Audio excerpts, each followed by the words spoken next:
Hi friends, welcome to Harish academy. ఈరోజు వార్తలు నిలిచిన జాతీయ, అంతర్జాతీయ, రాష్ట్రీయ అంశాల గురించి, వార్తలు నిలిచిన వ్యక్తులు, అవార్డులు, పుస్తకాలు, మరి క్రీడా సంబంధిత సమాచారం ఒక్కొక్క అంశాన్ని వివరంగా తెలుసుకుందాం. ఈరోజు ఫస్ట్ టాపిక్ వచ్చేసి ఇండియన్ రైల్వేస్ సాధించిన రికార్డు వార్తలు నిలిచింది. సో భారత రైల్వే సాధించిన రికార్డు అంటున్నాను, రైల్వే సంబంధిత సమాచారం కాబట్టి. ప్రస్తుతం కేంద్ర రైల్వే శాఖ మంత్రిగా విధులు నిర్వర్తిస్తున్న వారెవరు? పీయూష్ గోయల్ గారు. So Piyush Goyal, person concerned with ministry of railways. చాలా ఇంపార్టెంట్ పర్సన్, పేరు గుర్తుంచుకోండి. ఎందుకంటే రైల్వేస్కి సంబంధించి తరచూ మనం ఏదో ఒక అంశాన్ని చర్చించుకుంటున్నాం. సో తరచూ వార్తలు నిలుస్తున్న మంత్రిత్వ శాఖ కాబట్టి గుర్తుంచుకోండి. అండ్ పీయూష్ గోయల్ గారు ఇంకొక కీలక మంత్రిత్వ శాఖకి కూడా మంత్రిగా విధులు నిర్వర్తిస్తున్నారు. ఆ మంత్రిత్వ శాఖ ఏంటి? సో మినిస్ట్రీ ఆఫ్ కామర్స్, వాణిజ్య శాఖ మంత్రి మరియు కేంద్ర రైల్వే శాఖ మంత్రి, రెండు కీలక మంత్రిత్వ శాఖలు తన అధీనంలోనే ఉన్నాయి. సో ప్రస్తుతం రైల్వే సంబంధిత సమాచారం కాబట్టి ఈరోజు మినిస్ట్రీ ఆఫ్ రైల్వేస్ వారు విడుదల చేసిన అధికారిక సమాచారం వార్తలో నిలిచింది. ఈ అధికారిక సమాచారం, అఫీషియల్ ఇన్ఫర్మేషన్లో ఇండియన్ రైల్వేస్ సాధించిన రికార్డుని గణాంకాలతో పాటు విడుదల చేశారు మినిస్ట్రీ ఆఫ్ రైల్వేస్ వారు. దేనికి సంబంధించి అంటే రైల్వేలో విద్యుదీకరణ పనులకి సంబంధించి. సో విద్యుదీకరణ పనుల విషయంలో గడిచిన సంవత్సరం ఇండియన్ రైల్వేస్ ఎలాంటి పనితీరు చూపించింది, ఎంత మొత్తంలో విద్యుదీకరణ పనులను పూర్తి చేశారని చెప్పేసి గణాంకాలను విడుదల చేసింది మినిస్ట్రీ ఆఫ్ రైల్వేస్. విద్యుదీకరణ లేదా ఎలక్ట్రిఫికేషన్ అంటాం.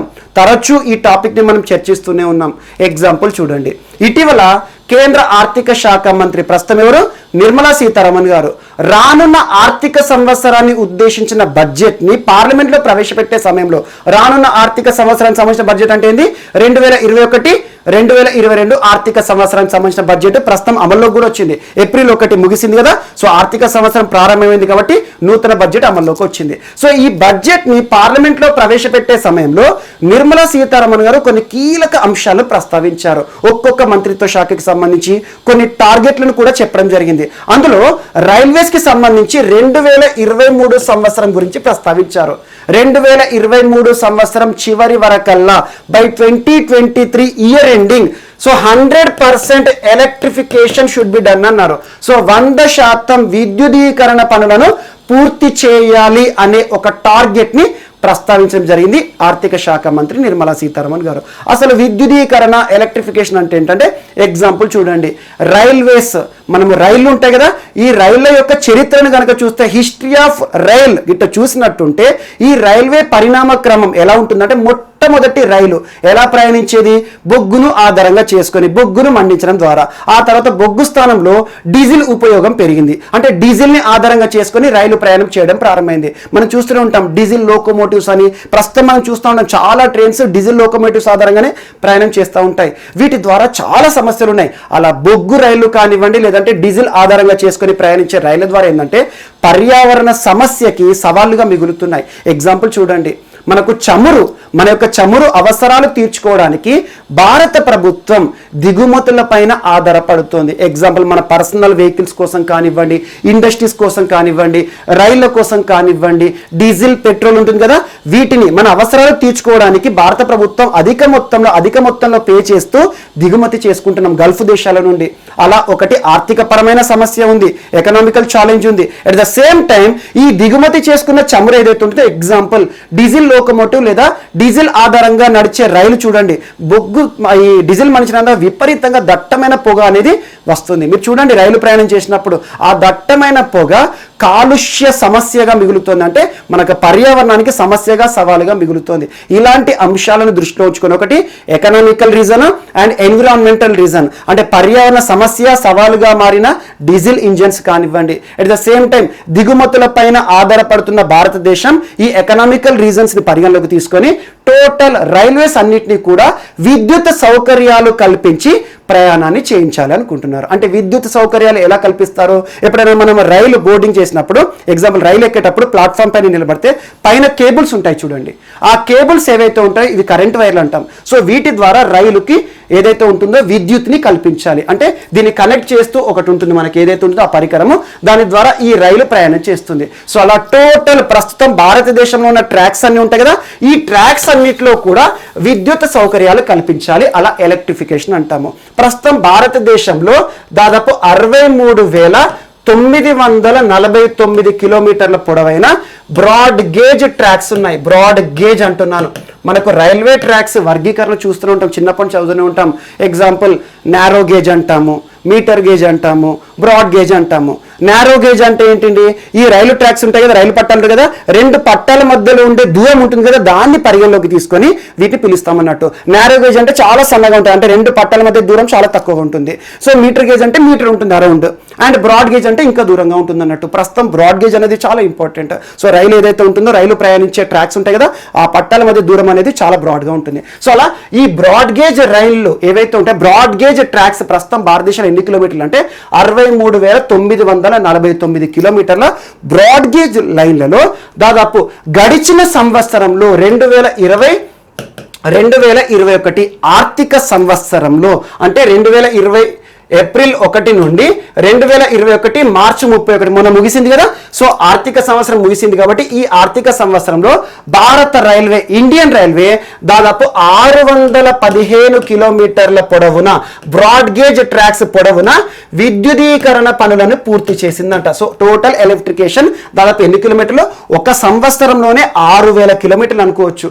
So out of 63,949 kilometres railway track పొడవులో దాదాపు 6,015 కిలోమీటర్లు ఒకే సంవత్సరంలో పూర్తి చేశారంట. చాలా important.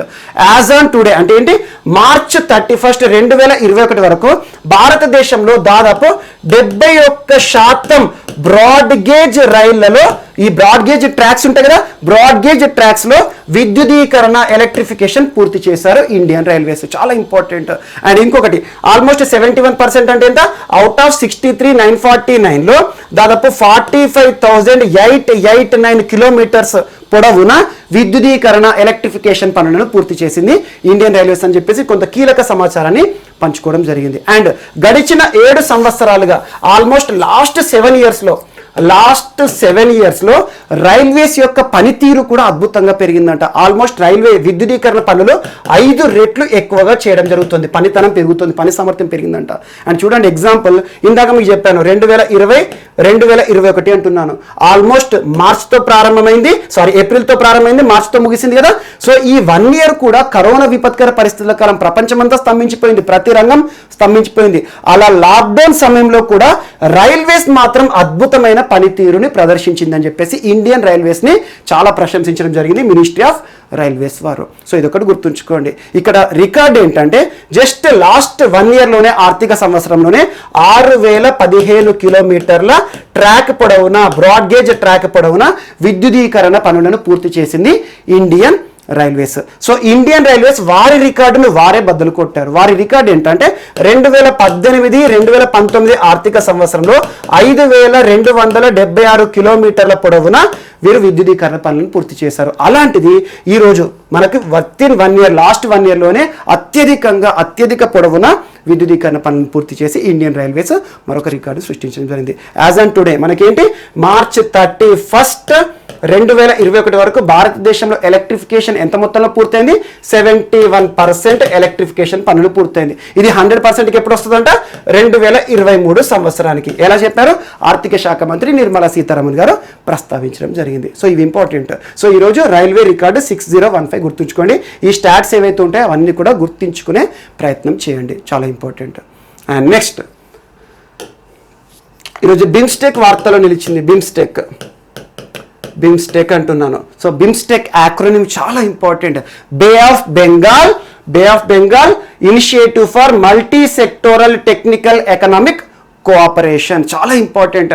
So BIMSTEC, bay of Bengal initiative for multi sectoral technical economic cooperation, చాలా ఇంపార్టెంట్. ఈ బిమ్స్టెక్ యాక్రోనిమ్ గురించి ముఖ్యంగా జాతీయ స్థాయి పరీక్షల్లో తరచూ అడుగుతారు యాక్రోనిమ్స్. సో అలా బిమ్స్టెక్, ఈ దేశాల కూటమి ఏదైతే ఉంటుందో 7 దేశాల కూటమి, ఆ 7 దేశాల పేర్లు ఇంపార్టెంట్. ఈ 7 దేశాల కూటమి లేదా బిమ్స్టెక్ ఎప్పుడు ప్రారంభమైంది, ఎప్పుడు ప్రారంభించబడింది, ఫౌండేషన్ ఇయర్ ఏంటంటే 1997 1997 సంవత్సరం ఒక డిక్లరేషన్ ఉంటుంది, Bangkok declaration. So Bangkok declaration అనేది బిమ్స్టెక్ కి పునాది అనుకోవచ్చు. సో బ్యాంకాక్ డిక్లరేషన్ ఆధారంగా ఈ క్రింది వాటిలో ఏ కూటమి ఏర్పడిందని పోటీ పరీక్షలు అడిగారు అనుకోండి, మనకు బిమ్స్టెక్ అనుకోండి. ఇందులో 7 దేశాలు ఉంటాయి, అంటే 7 దేశాల కూటమే బిమ్స్టెక్. అందులో India, first India, Sri Lanka, Bangladesh, Nepal, Bhutan, Myanmar, Thailand, Sri Lanka. గుర్తుంచుకోండి. సో 7 దేశాలు, Sri Lanka, India, Nepal, Bhutan, Myanmar, Bangladesh, Thailand. So ఈ 7 దేశాల కూటమే బిమ్స్టెక్. 1997లో ప్రారంభమైంది బిమ్స్టెక్.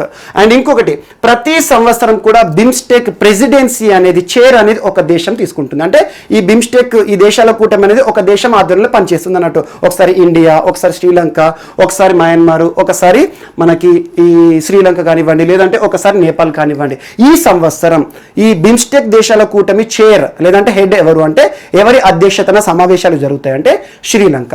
సో శ్రీలంక ప్రస్తుతం చైర్ హోదాలో ఉంది, current chair and the hands of Sri Lanka అనుకోవచ్చు. సో శ్రీలంక ఆధ్వర్యంలో ఇటీవల జరుగుతున్న 17th బిమ్స్టెక్ మినిస్టీరియల్ కాన్ఫరెన్స్ ఈరోజు వార్తలు నిలిచింది. సో బిమ్స్టెక్ దేశాల కూటమి ఉంటుంది కదా, ఈ 7 దేశాలకి సంబంధించిన మినిస్టీరియల్ కాన్ఫరెన్స్ ఎన్నోది ఇప్పుడు ఇటీవల ప్రస్తుతం జరుగుతుంది, 17th. ఇందులో భారతదేశం నుండి ఎవరు పార్టిసిపేట్ చేయడం జరిగింది అంటే, ఇది విదేశీ వ్యవహారం కదా. సో విదేశీ వ్యవహారాల మంత్రిత్వ శాఖ, ప్రస్తుతం మినిస్ట్రీ ఆఫ్ ఎక్స్టర్నల్ అఫైర్స్, ప్రస్తుతం ఎవరు, సుబ్రహ్మణ్యం జయశంకర్ గారు ఈ వేదికగా ప్రసంగించడం జరిగింది. సో సుబ్రహ్మణ్యం జయశంకర్ గారు చాలా ఇంపార్టెంట్, గుర్తుంచుకోండి. మినిస్ట్రీ ఆఫ్ ఎక్స్టర్నల్ అఫైర్స్ లేదా ఫారెన్ మినిస్టర్ అంటాము.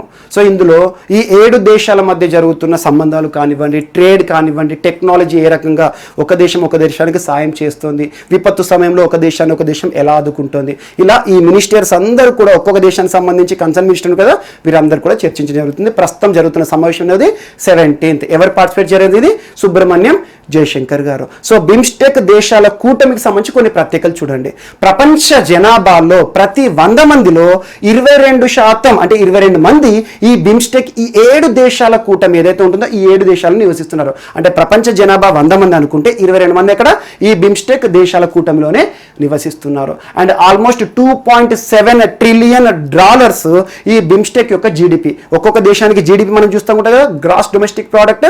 ఈ 7 దేశాల జీడిపిని కనుక చూస్తే, అగ్రిగేట్గా మనం చూస్తే కనుక $2.7 ట్రిలియన్ జీడిపి.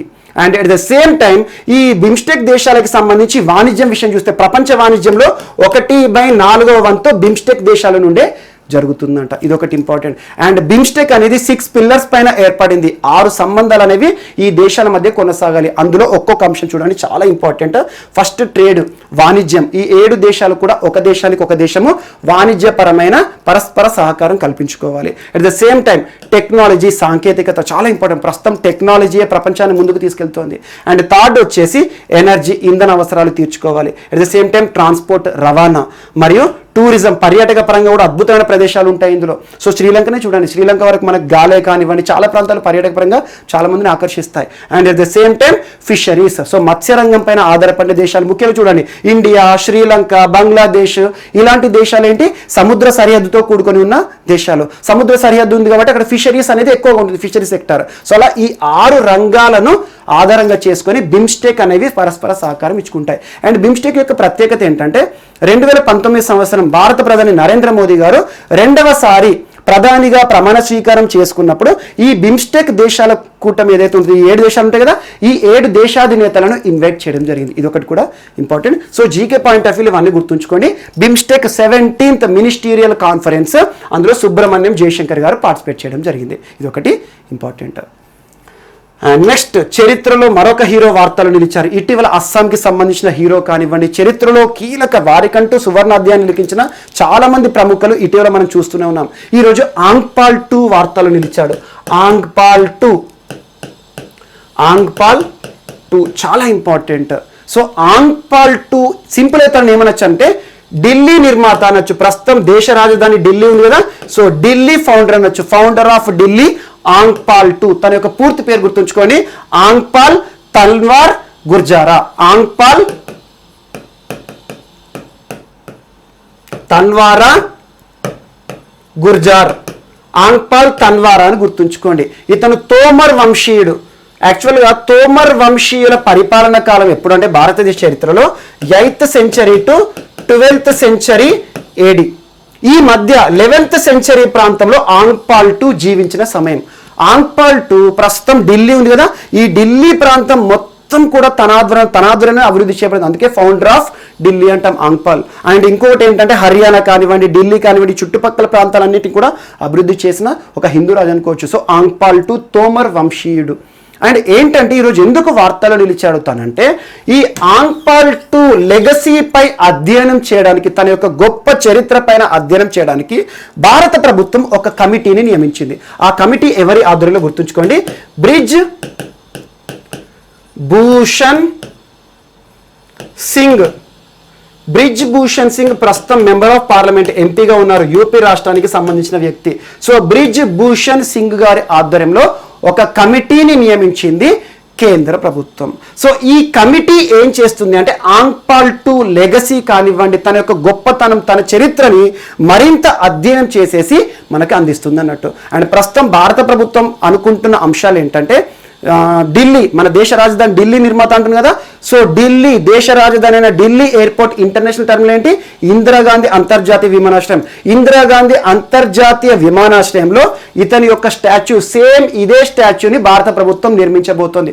చాలా ఇంపార్టెంట్, ఇంటర్నేషనల్ ఇంపార్టెన్స్ అనుకోవచ్చు. అంటే ప్రపంచ ప్రముఖులు ఎవరైతే ఢిల్లీకి వస్తారో ప్రతి ఒక్కరికి ఇతని గురించి, ఇతని లెగసీ తెలుస్తుంది అన్నట్టు. సో ఆంగ్పాల్ IIని ఆ రకంగా సత్కరిస్తుంది భారత ప్రభుత్వం, ఆ రకంగా స్మరిస్తోంది. సో ఢిల్లీలో ఒక స్టాచ్యూ ఏర్పాటు చేయబోతున్నారు. At the same time Lal Kot అంటాం, ఎర్రకోట. సో ఎర్రకోట నిర్మాత కూడా తనే అనుకోవచ్చు. సో ఎర్రకోట అభివృద్ధి చేసిన వారు చాలా మంది, కానీ పునాది మాత్రం ఇతని కాలంలోనే. సో ఎర్రకోటలో కూడా ఒక మ్యూజియంని ఏర్పాటు చేయాలనుకుంటున్నారు. ఆర్కియలాజికల్ సర్వే ఆఫ్ ఇండియా వారు దీన్ని పర్యవేక్షించనున్నారు. సో అలా ఆంగ్పాల్ IIకి అద్భుతమైన ప్రాధాన్యత ఇచ్చే ఉద్దేశంలో భాగంగా ఈరోజు కేంద్ర ప్రభుత్వం వేసిన ఒక కమిటీ, బ్రిజ్ భూషణ్ సింగ్ కమిటీ వార్తలు ఇచ్చింది, ప్రస్తుతం పార్లమెంట్ ఎంపీ. అండ్ ఆంగ్పాల్ II మనవడు ఇంపార్టెంట్, తనెవరంటే పృథ్వీరాజ్ చౌహాన్. పృథ్వీరాజ్ చౌహాన్ మనకు చరిత్రలో చాలా ఇంపార్టెంట్. పృథ్వీరాజ్ చౌహాన్ అని చదువుతూ ఉంటాం. సో పృథ్వీరాజ్ చౌహాన్ ఎవరైతే ఉన్నారో ఆంగ్పాల్ II మనవడు. So Prithviraj II battle of Tarain కి సంబంధించి, బ్యాటిల్ ఆఫ్ టరైన్ మీరు హిస్టరీలో చాలా యుద్ధాలు చూసే ఉంటారు. సో బ్యాటిల్ ఆఫ్ టరైన్ అనేది భారతదేశ చరిత్రలోనే చాలా కీలకమైన ఒక యుద్ధం అనుకోవచ్చు, ఒక బ్యాటిల్ అనుకోవచ్చు. ఎందుకంటే భారతదేశంలో ఇస్లాం ఆగమనం అనుకోవచ్చు. సో ముస్లిం వంశీయులు ప్రారంభమైంది ఆ తర్వాతనే. 1192 1192 ADలో ఈ ముస్లిం వారు ఎవరైతే ఉంటారో గురిడ్ డైనాసిటీ అంటాం.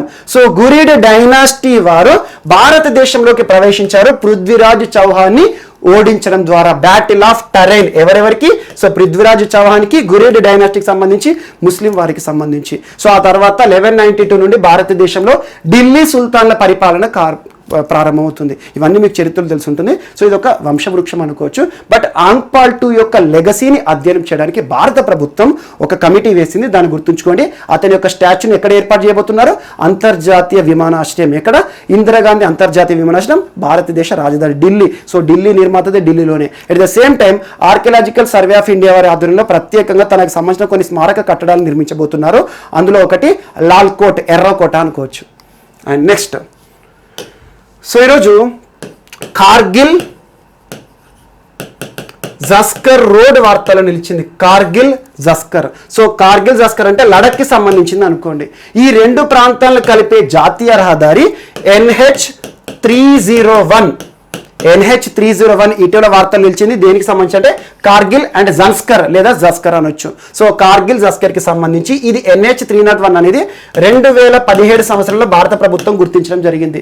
సో ఈ కార్గిల్ జస్కర్ ని కలిపే రహదారి నిర్మాణం కోసం, 2 లేన్ రహదారి నిర్మాణం కోసం ఈరోజు కేంద్ర ప్రభుత్వం 780 కోట్ల రూపాయలను కేటాయించడం జరిగింది. కేంద్ర ప్రభుత్వం రహదారులు అంటున్నాను అంటే కన్సర్న్ మినిస్ట్రీ ఏంటి, ministry of roadways and highways. కేంద్ర రహదారులు మరియు జాతీయ రహదారుల శాఖ మంత్రి ప్రస్తుతం ఎవరు, నితిన్ గడ్కరీ గారు. చాలా ఇంపార్టెంట్. ప్రస్తుతం ఫాస్టాగ్కి సంబంధించి కానివ్వండి, అధునాతనమైన అంశాలను భారతదేశంలో రహదారి వ్యవస్థలో టెక్నాలజీని అద్భుతంగా ప్రయోగిస్తున్న మంత్రిత్వ శాఖ. So ministry of roadways and highways వారు ఈ NH301 ఏ ప్రాంతానికి సంబంధించి, కార్గిల్ అండ్ జస్కర్ రెండు ప్రాంతాలను కలిపే రహదారి కోసం ప్రత్యేకంగా 780 కోట్ల రూపాయల నిధులను కేటాయించడం జరిగింది. 2 లేన్ రహదారి. సో ఈ ప్రాంతం వార్తలు నిలిచింది కాబట్టి గుర్తుంచుకోండి, ఇది లడక్ ప్రాంతానికి సంబంధించింది. సో లడఖ్ని కనెక్టివిటీ పెంచే ఉద్దేశంలో భాగంగా ఇది ఒకటి వార్తలు నిలిచింది. అండ్ నెక్స్ట్, సో ఈరోజు సైబీరియా వార్తలు నిలిచింది. సైబీరియా చాలా ఇంపార్టెంట్. సైబీరియాని ఎందుకు అనుకుంటా అంటే ప్రపంచంలోనే అత్యంత లోతైన సరస్సు ఏది అంటే deepest lake Baikal. Lake Baikal మనం జాగ్రఫీలో జీకే పాయింట్ ఆఫ్ వ్యూలో తరచూ చూస్తూనే ఉంటాం. ఈరోజు లేక్ బైకాల్ వార్తలు నిలిచింది. సో లేక్ బైకాల్లో ఇటీవల రష్యా శాస్త్రవేత్తలు ఫౌండేషన్ చేసిన ఒక టెలిస్కోప్ వార్తలు నిలిచింది. బైకాల్ జీవీడి అనొచ్చు. బైకాల్ జీవీడి అంటే ఏంటంటే గిగాటోన్ వాల్యూమ్ డిటెక్టర్. సో బైకాల్ జీవీడి అంటే బైకాల్ గిగాటోన్ వాల్యూమ్ డిటెక్టర్. ఇది ఒక న్యూట్రినో అబ్జర్వేటరీ టెలిస్కోప్ అనొచ్చు, ఒక టెలిస్కోప్. సో ఇటీవల రష్యా శాస్త్రవేత్తలు ప్రపంచంలోనే అతిపెద్ద న్యూట్రినో టెలిస్కోప్ ని ఎక్కడ ఆవిష్కరించడం జరిగింది, ఎక్కడ పొందుపరచడం జరిగింది అంటే బైకాల్ లేక్. ప్రపంచంలోనే అత్యంత లోతైన మంచినీటి సరస్సు అనొచ్చు. So lake Baikal. సో ప్రపంచంలోనే ప్రత్యేకత కలిగిన లేక్ బైకాల్ పేరిట బైకాల్ జీవీడి అనే ఒక న్యూట్రినో టెలిస్కోప్ ఈరోజు వార్తలు వచ్చింది. ఎవరు రూపకల్పన చేశారో? రష్యన్ శాస్త్రవేత్తలు. మనకు సైబీరియా అనేది ఏదైతే ఉందో సౌత్ రష్యా ప్రాంతంలో ఉండే ఒక ప్రాంతం. అలా సైబీరియా అంటే మొత్తం మంచుతో కప్పోడి ప్రాంతం. సో అలాంటి సైబీరియా ప్రాంతంలో ఉన్న బైకాల్ వద్ద ఒక న్యూట్రినో అబ్జర్వేటరీ టెలిస్కోప్ న్యూట్రినో పైన అధ్యయనం చేయడం కానివ్వండి, ముఖ్యంగా వాటర్ పైన అధ్యయనం చేయడానికి కోసం ప్రపంచంలోనే అతిపెద్ద టెలిస్కోప్ గా ఈరోజు ఈ టెలిస్కోప్ ప్రత్యేకంగా వార్తలు ఇచ్చింది. సో ప్రపంచంలోనే ఇటీవల వార్తలు ఇచ్చిన అతిపెద్ద న్యూట్రినో అబ్జర్వేటరీ టెలిస్కోప్ పేరు ఏంటి అంటారు. ఇది ఒకటి గుర్తుంచుకోండి. సో దీనికి సంబంధించి సైన్స్ అండ్ టెక్నాలజీలో మీకు మెయిన్స్ లో కూడా ప్రశ్న అడగవచ్చు. So Baikal GVD, Baikal gigaton volume detector అనొచ్చు. చాలా important. Russia and Siberia and Baikal lake అని గుర్తుంచుకోండి. బైకాల్ లేక్ ప్రపంచంలోనే చాలా ప్రత్యేకమైంది. అండ్ నెక్స్ట్, ఈరోజు ఏసెస్ మీట్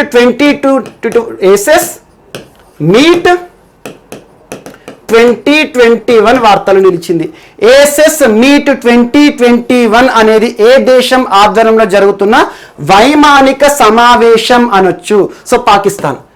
సో పాకిస్తాన్ వేదికగా జరుగుతున్న ఒక వైమానిక సమావేశం, వైమానిక చర్చలు, వైమానిక విన్యాసాలు అంటే ఎయిర్ ఫోర్స్ కి సంబంధించి ఏసెస్ మీట్ 2021. ఇందులో పాకిస్తాన్, సౌదీ అరేబియా, యుఎస్ఏ 3 దేశాల వైమానిక దళాలు చర్చలు చేయబోతున్నాయి, విన్యాసాలు జరిపించబోతున్నారు. ఇందులో అబ్జర్వేటరీ పరిశీలకులు అంటాం కదా. ఎగ్జాంపుల్ మనం నిన్న క్లాస్లో శాంతిర్ ఒగ్రోషెనోవా అని ఒకటి చెప్పేసి విన్యాసాలు ఏప్రిల్ 4వ తేదీ నుండి అంటే రేపటి నుండి ప్రారంభం అవుతున్నాయని చెప్పేసి బంగ్లాదేశ్ వేదికగా ప్రారంభం కానున్న అతిపెద్ద సైనిక విన్యాసాలను చర్చించుకున్నాం. అందులో పరిశీలక దేశాలని చెప్పాను, అబ్జర్వేటరీ కంట్రీస్. సో ఇక్కడ కూడా ఏఎస్ఎస్ మీట్ 2021లో అబ్జర్వేటరీ నేషన్స్ ఏంటంటే ఈజిప్ట్,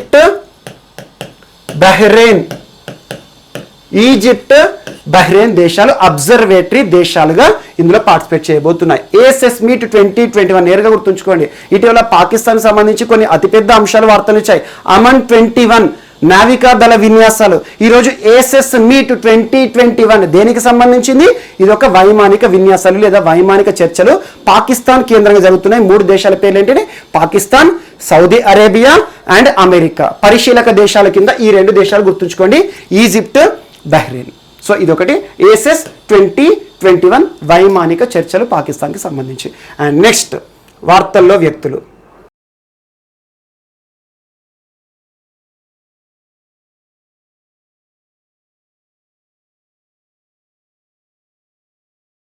సో ఈరోజు మన నెక్స్ట్ టాపిక్ వచ్చేసి వార్తల్లో వ్యక్తులు. ఈరోజు వార్తలు నిలిచిన ఫస్ట్ పర్సన్ మల్లికా శ్రీనివాసన్ గారు. మల్లికా శ్రీనివాసన్ చాలా ఇంపార్టెంట్ పర్సన్, పేరు గుర్తుంచుకోండి, మల్లికా శ్రీనివాసన్ గారు. మల్లికా శ్రీనివాసన్ గారు ప్రస్తుతం భారతదేశంలోనే ప్రముఖ ట్రాక్టర్స్ మ్యానుఫ్యాక్చరింగ్ సంస్థ, ట్రాక్టర్ల తయారీ సంస్థకి చైర్మన్ మరియు మేనేజింగ్ డైరెక్టర్గా విధులు నిర్వర్తిస్తున్నారు. ఆ ప్రముఖ ట్రాక్టర్స్ మ్యానుఫ్యాక్చరింగ్ సంస్థ పేరు గుర్తుంచుకోండి, tractors and farm equipments. So భారతదేశంలోనే కాదు ప్రపంచవ్యాప్తంగా గుర్తింపు పొందిన ప్రముఖ ట్రాక్టర్ల తయారీ సంస్థ అయిన ట్రాక్టర్స్ అండ్ ఫార్మ్ ఎక్విప్మెంట్స్ అనే సంస్థకి ప్రస్తుతం సిఎండిగా విధులు నిర్వర్తిస్తున్నారు. చైర్మన్ అండ్ మేనేజింగ్ డైరెక్టర్గా విధులు నిర్వర్తిస్తున్న మల్లికా శ్రీనివాసన్ గారు ఈరోజు కేంద్ర ప్రభుత్వ సంస్థకి సంబంధించి కీలక నియామకం విషయంలో వార్తలు నిలిచారు. చాలా ఇంపార్టెంట్. సర్వసాధారణంగా కేంద్ర ప్రభుత్వ సంస్థలు అంటే అందులో చైర్పర్సన్ కానివ్వండి, డైరెక్టర్ జనరల్ కానివ్వండి, ఈ పదవులకు నియమితులు అవ్వాలంటే సీనియర్ ఐఏఎస్ అధికారులు ఉంటారు. కానీ భారతదేశంలో మొట్టమొదటిసారి ఒక ప్రైవేట్ పర్సన్, ఒక ప్రైవేట్ సంస్థకి సంబంధించిన ఒక ప్రైవేట్ పర్సన్ కేంద్ర ప్రభుత్వ సంస్థకి అత్యున్నత పదవిలో నియమితులవుతూ వార్తలు ఇచ్చారు. ఆ కేంద్ర ప్రభుత్వ సంస్థ పేరు గుర్తుంచుకోండి, చాలా important. Public enterprises selection board. So public enterprises selection board అనే సంస్థ ఒక కేంద్ర ప్రభుత్వ సంస్థ. ఏ కేంద్ర మంత్రిత్వ శాఖ పరిధిలో పనిచేస్తుందంటే ministry of personnel and public grievances and pensions. So ministry of personnel, public grievances and pensions అనే కేంద్ర మంత్రిత్వ శాఖ. ప్రస్తుతం కన్సర్న్ మినిస్టర్గా ఎవరున్నారు? జితేంద్ర సింగ్ గారు ఉన్నారు. సో ఈ కేంద్ర మంత్రిత్వ శాఖ పరిధిలో ఉండే ఒక అత్యున్నత సంస్థ, ఒక కేంద్ర ప్రభుత్వ సంస్థ పబ్లిక్ ఎంటర్ప్రైజెస్ సెలక్షన్ బోర్డుకి నూతన చైర్పర్సన్ గా నియమితులవుతూ వార్తలు నిలిచారు మల్లికా శ్రీనివాసన్ గారు. సర్వసాధారణంగా ఈ సంస్థ కేంద్ర ప్రభుత్వ సంస్థ కాబట్టి ఇందులో చైర్పర్సన్స్ ఒక చీఫ్ హోదా, సో అత్యున్నత హోదా కాబట్టి కామన్ గా ప్రభుత్వం ఏం చేస్తుందంటే సీనియర్ ఐఏఎస్ అధికారులకు ఇలాంటి అవకాశాలు ఇస్తుంది. కానీ మొట్టమొదటిసారి ఒక ప్రైవేట్ పర్సన్ ఒక కేంద్ర ప్రభుత్వ సంస్థకి సంబంధించి అత్యున్నత నియామకం చైర్పర్సన్ గా నియమితులవడం జరిగింది మల్లికా శ్రీనివాసన్ గారు. అండ్ తనతో పాటు ఈ సంస్థలో ఒక బోర్డు మెంబర్ గా ఈరోజు శైలేష్ అనే ఒక సీనియర్ ఐఏఎస్ అధికారి కూడా నియమితులవడం జరిగింది. ఒక బోర్డు మెంబర్ గానేమో ఐఏఎస్ అధికారి అండ్ ఈ సంస్థ ఈ బోర్డుకి చైర్పర్సన్ గానేమో ఒక ప్రైవేట్ పర్సన్ మల్లికా శ్రీనివాసన్ గారు. గుర్తుంచుకోండి, పేరు చాలా ఇంపార్టెంట్. సో ఇటీవల ఏ కేంద్ర ప్రభుత్వ సంస్థకి సంబంధించి ఒక ప్రైవేట్ సంస్థ చైర్మన్ లేదా ప్రముఖ ట్రాక్టర్ల తయారీ సంస్థ చైర్పర్సన్ ఈ సంస్థ కేంద్ర ప్రభుత్వ సంస్థకి అత్యున్నత పదవిలో నియమితులవడం జరిగింది అంటే so public enterprises selection board అని గుర్తుంచుకోండి. సర్వసాధారణంగా కేంద్ర ప్రభుత్వానికి సంబంధించి నియామకాలు ఎవరు చేపడతారో central cabinets appointment committee. So cabinet committee of appointments అని కూడా అనొచ్చు. సెంట్రల్ క్యాబినెట్ అపాయింట్మెంట్స్ కమిటీ వారు దీనికి సంబంధించిన ఉత్తర్వులను విడుదల చేయడం జరిగింది. చాలా ఇంపార్టెంట్. మల్లికా శ్రీనివాసన్ గారు పబ్లిక్ ఎంటర్ప్రైజెస్ సెలక్షన్ బోర్డుకి నూతన చైర్పర్సన్ గా ఈరోజు వార్తలు నిలిచారు. And next Mukhmeet S Bhatia. Mukhmeet S Bhatia అంటున్నా. ముఖ్మీత్ ఎస్ భాటియా గారు సీనియర్ ఐఏఎస్ అధికారి, 1990 cadre IAS Indian administrative services సంబంధించిన అధికారి. ఇందాకే చెప్పాను మీకు సీనియర్ ఐఏఎస్ అధికారులు కేంద్ర ప్రభుత్వ సంస్థలకి సంబంధించి అత్యున్నత హోదాలో నియమితులవుతారని చెప్పాను. ఒక సీనియర్ ఐఏఎస్ అధికారి అయిన ముఖ్మీత్ ఎస్ భాటియా గారు ఈరోజు employees state insurance corporation. So తరచూ మనం వింటూ ఉంటాం ఇందులో రిక్రూట్మెంట్స్ అని చెప్పేసి నోటిఫికేషన్స్ కూడా వస్తాయి.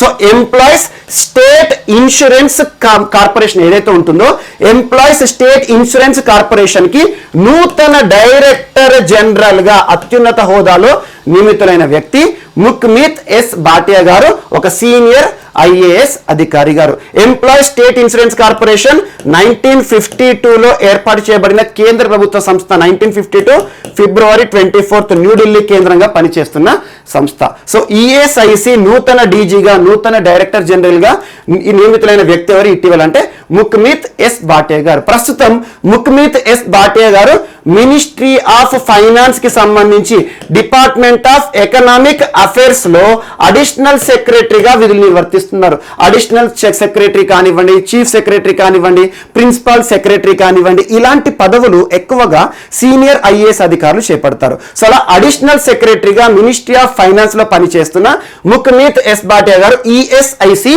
నూతన డీజీగా నియమితులవుతూ ఈరోజు వార్తలు నిలిచారు. గుర్తుంచుకోండి. అండ్ నెక్స్ట్ ఈరోజు స్లోవేకియా నూతన ప్రధాని వార్తలు నిలిచారు. సో స్లోవేకియా అంటున్నాను, ఎగ్జాక్ట్లీ 2 days బ్యాక్ స్లోవేకియా ప్రధాని రాజీనామా అని చెప్పేసి ఇగోర్ మెటోవిక్ గారి పేరును ప్రస్తావించాను, తన ఇమేజ్ కూడా చూపించాను. సో ఇగోర్ మెటోవిక్ అనే వ్యక్తి ఎవరు? స్లోవేకియా దేశానికి ఇటీవల లాస్ట్ 2 days బ్యాక్ ప్రధాని పదవికి రాజీనామా చేస్తూ వార్తలు ఇచ్చారు. యాక్చువల్గా ఇటీవల స్లోవేకియా దేశంలో ఒక రాజకీయ సంక్షోభం, ఒక రాజకీయ దుమారం ఏర్పడింది. ఎందుకు అంటే స్లోవేకియా ప్రభుత్వం లేదా స్లోవేకియా ప్రధాని లేదా స్లోవేకియా ప్రభుత్వం రష్యా ప్రభుత్వంతో ఒప్పందం కుదుర్చుకుంది. సో రష్యా దేశంతో, రష్యా అంటేనే ప్రస్తుతం కోవిడ్-19 విపత్కర పరిస్థితుల కాలంలో ప్రపంచంలోనే మొట్టమొదటి దేశం కోవిడ్-19 వ్యాక్సిన్ ని రిజిస్టర్ చేసిన దేశంగా ప్రత్యేకత ఉన్న దేశం రష్యా. వీరి యొక్క వ్యాక్సిన్ ఏంటి? స్పుత్నిక్ వి. సో రష్యా వారు తయారు చేసిన ప్రపంచంలోనే మొట్టమొదటి రిజిస్టర్డ్ వ్యాక్సిన్ స్పుత్నిక్ వికి సంబంధించి స్లోవేకియా ప్రభుత్వం రష్యా ప్రభుత్వంతో ఇటీవల ఒక రహస్య ఒప్పందాన్ని కుదుర్చుకుంది.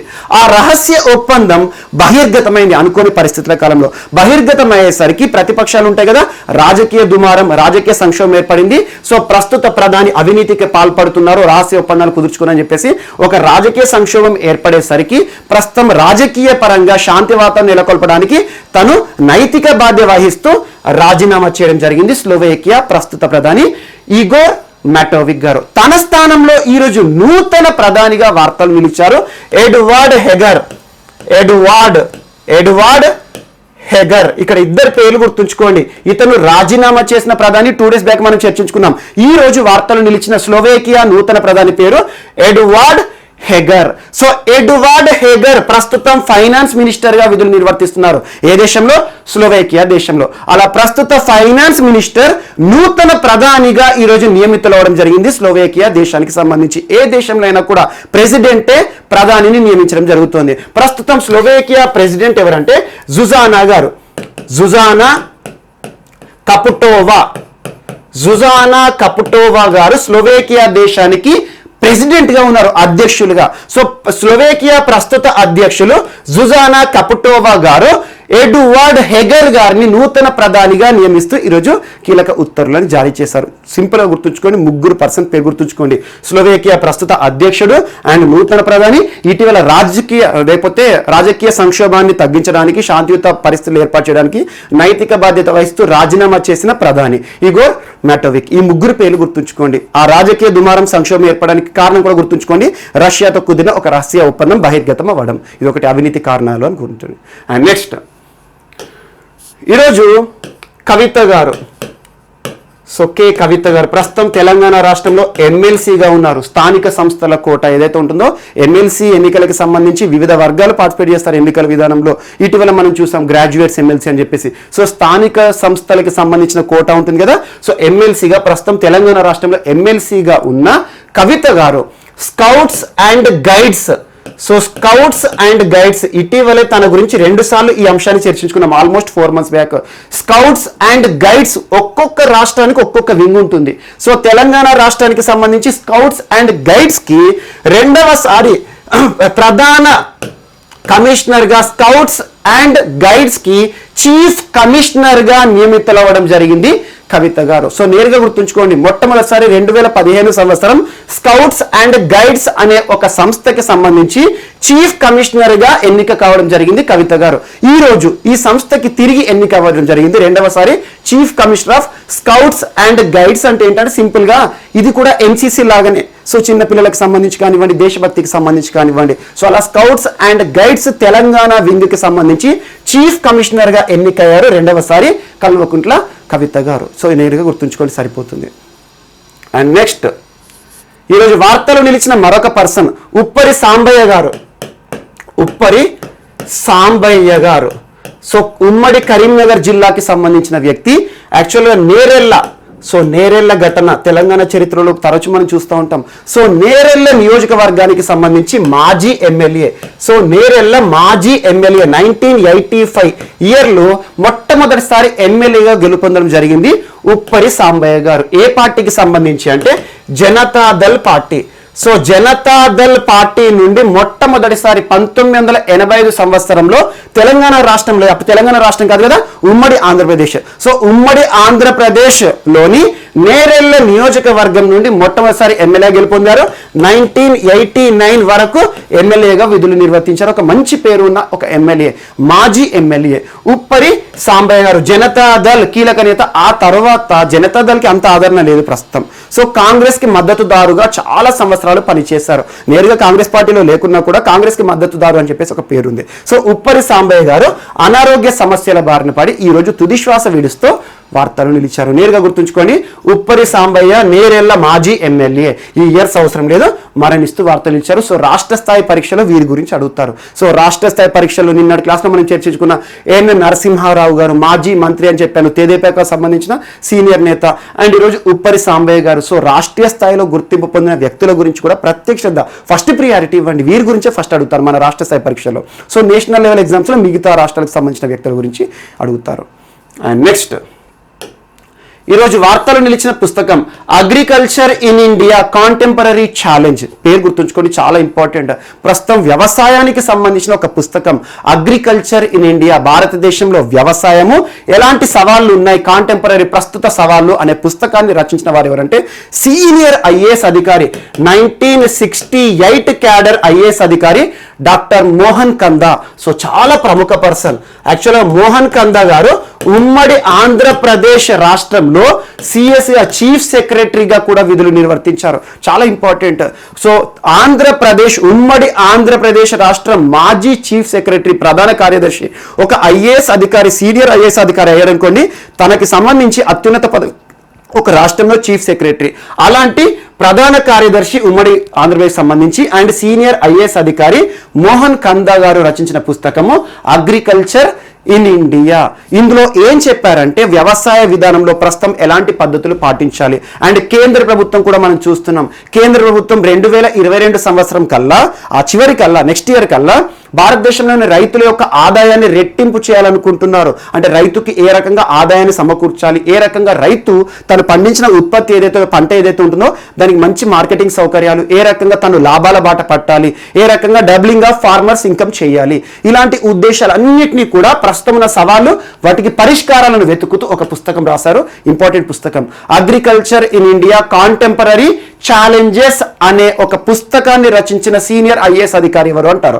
సో మోహన్ కందా ఐఏఎస్ గారు, ఆంధ్రప్రదేశ్ ఉమ్మడి ఆంధ్రప్రదేశ్ మాజీ సిఎస్ గారు. సో ఇందులో పొందుపరచబడిన అంశం ఏంది, so how to double the farmers income, అంటే రైతు ఆదాయాన్ని ఏ రకంగా రెట్టింపు చేయాలి అనే అంశాన్ని ఇతివృత్తంగా తీసుకోవడం జరిగింది. ప్రస్తుతం ఇటీవల కాలంలో వ్యవసాయ చట్టాలు ఉన్నాయి కదా, అవి వివాదాస్పదం అవుతున్నాయి. అలాంటి పరిస్థితుల్లో ఈ పుస్తకం అనేది ప్రాధాన్యత సంతరించుకోవడం జరిగింది. ఈ పుస్తకాన్ని ఎవరు ఆవిష్కరించారంటే భారత ద్వితీయ పౌరుడు అంటాం, మనకు ప్రథమ పౌరుడు రాష్ట్రపతి కదా, ద్వితీయ పౌరుడు ఎవరు, సో ఉపరాష్ట్రపతి. సో ఉపరాష్ట్రపతి ప్రస్తుతం మేధావి వెంకయ్య నాయుడు గారు, ఒక గొప్ప వక్త, రచయిత.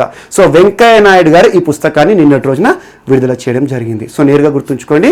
So agriculture in India contemporary challenge అనే పుస్తక రచయిత మోహన్ కందా. ఇందులో పొందుపరచబడిన అంశాలు భారతదేశంలో వ్యవసాయం ప్రస్తుతం ఉన్న సవాళ్ళు ఏంటి, ఏ రకంగా వాటిని పరిష్కరించాలి అనే అంశాలు.